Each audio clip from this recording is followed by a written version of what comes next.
So why are we surprised? All the good people keep away from politics. Who will be in politics? It's a vacuum. It will be filled by bad people.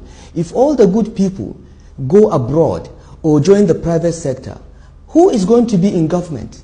The people that are not so good. And this is what is happening. We are seeing an intersection of bad people in government, bad people in politics, and our country is running down. It's going down the drain. Now, even the good ones that want to get involved, there is that kind of a tactical way of edging them out of the contest. Because they are not a critical mass. There are very few of them. There are very few of them. When we were in the government, only about 4 of us as ministers could stand up and say we disagreed with President Obasanjo. There are 42 ministers. Only about 4 that I remember could speak in council against anything Obasanjo wanted to do if we disagreed. Why? So others will just agree with? Everybody will keep quiet. And this is the problem. When you pick people that have never achieved anything in their lives and put them in these very senior government positions, they want to remain there forever. They will do anything to remain there.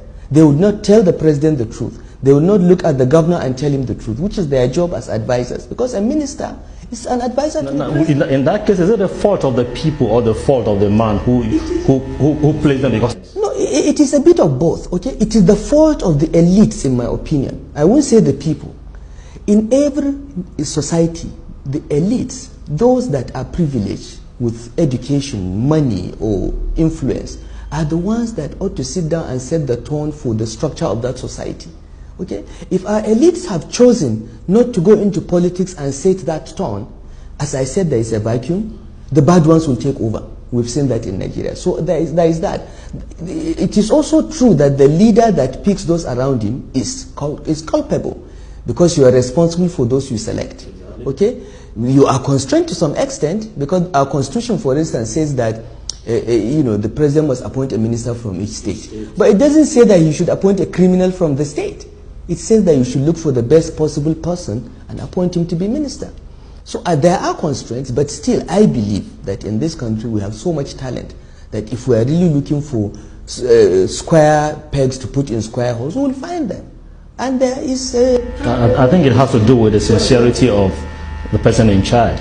No, as I said, leaders must be checked. Absolute power, power corrupts. Absolute power corrupts absolutely. So leaders must be checked. It is in their own interest to create a system that they are checked. Okay? If they are not checked, even good people become bad people. I have seen that transformation. I know many people that I have worked with, that I have interacted with, that were really good when we worked together. Some of them have become governors and ministers, and they have become monsters, because there is no check and balance. Leaders must be checked throughout history. So it is not just the leader. The people must be able to speak out. The people must complain. The elites must come and say this is not acceptable. But in this country, we have a conspiracy of silence by the elites. Everybody just keeps quiet because everybody is just waiting for his turn. And it is not taking us anywhere. We are all going to be consumed by this crisis. This keg of gunpowder that we're sitting on, in which 75% of the population is below the age of 35, they have no jobs, no hope, and they have not seen a country that ever functioned.